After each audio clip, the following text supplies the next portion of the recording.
How was that for you? Because it was some impressive stuff today, mate. Yeah, just dug in. I didn't feel like I did too much wrong from 2-0. I felt like I took the game to him quite early on. I felt like I had quite a square bounce in the third frame on 40-odd. I expected the white to sort of slide out for the red, and I've gone inside it and had to play safe, and it just halted my rhythm, and Judd fluked a ball from there, went 2-1, and then fluked another ball from there. And basically, obviously I had a chance to go 2-all, but I missed the red down the cushion. But I was kind of prepared to deal with that sort of thing. You know, I worked very hard with the guy that I'm working with, Chris O'Connor. We kind of were ready to take on that sort of thing today. And yeah, just went in at the interval, thought I'm queuing well, fancy the job, everything's going well. Back to the basics, and yeah, just dug in.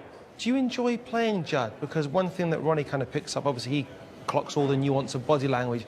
He said, Kyren enjoys playing this man, and it really looks like that. Yeah, I don't blag it. You know, I don't just say it because you've got to make your opponent feel edgy. I genuinely enjoy it. For me, obviously, like yourselves, you've had your opponents that you feel like you've got to get past to win these big events. You know, the likes of obviously you and John and you and Hendry, you know, those sorts of players. For me, he is one of those players. You know, if I'm going to be successful in this game, I have to get past that man. So, yeah, I've kind of adapted my mind to enjoy it. I think it helped winning early in my career in Shanghai in 2015, you know, under so much pressure. I have £400 in my bank account in that final. Is that right? Yeah, I have £400, and Sophie went to Tenerife. We saved up €400. Wow. And then she didn't put nappies in the suitcase with Ryanair to save money. And she lost it. And then I won that tournament. I beat him in that final. And that was a massive turning point in my life. And, yeah, that gave me a lot of confidence playing him going forward. Just before you come in, Kai, I was thinking back to when John Higgins dusted you at Sheffield quite badly. And then last year you kind of did the same to him. What was the difference between that time and obviously at Sheffield last time, when you know, you couldn't handle John, he was too good?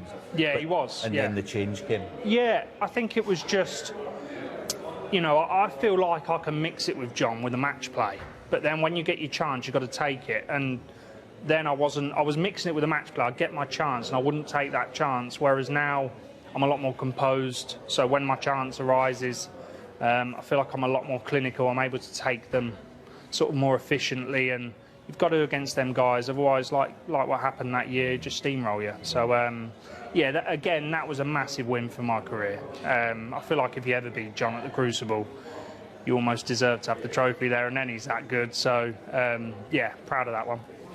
Well, how would you compare, perhaps, the difference? You're going into tomorrow, you're going into another Masters final, between that Kyren and this one?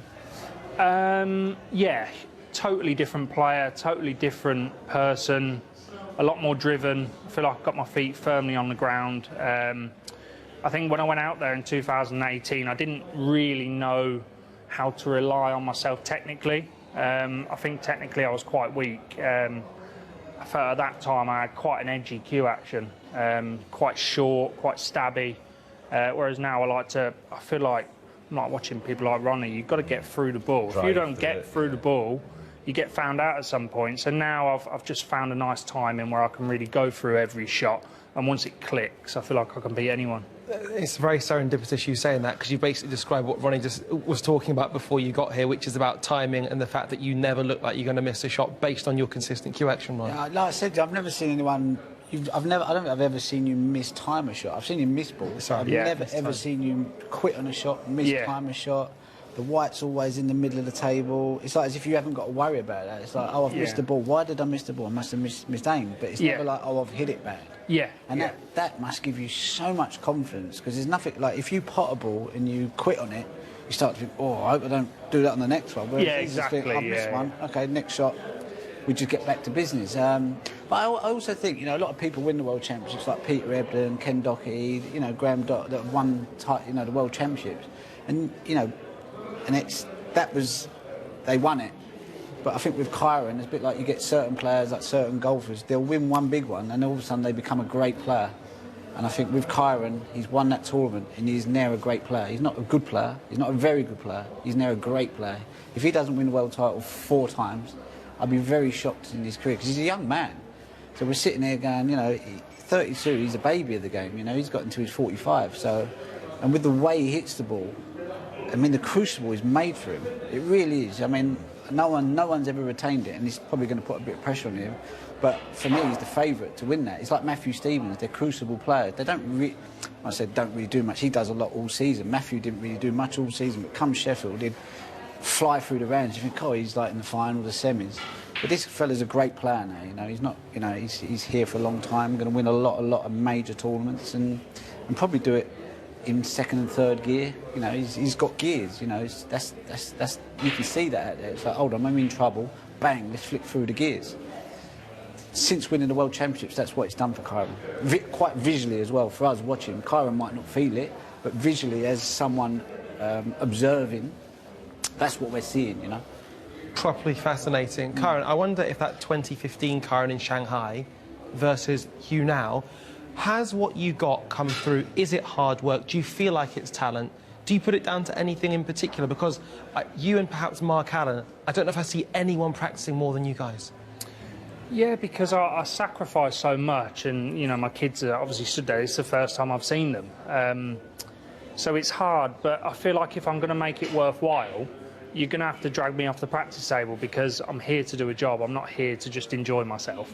But as for kind of 2015 and now, I'd say that it's just modifying. You just learn along the way. You play the top players, and you think, right, well, what are they doing? How can I incorporate that into my game, into my cue action, into my mental state?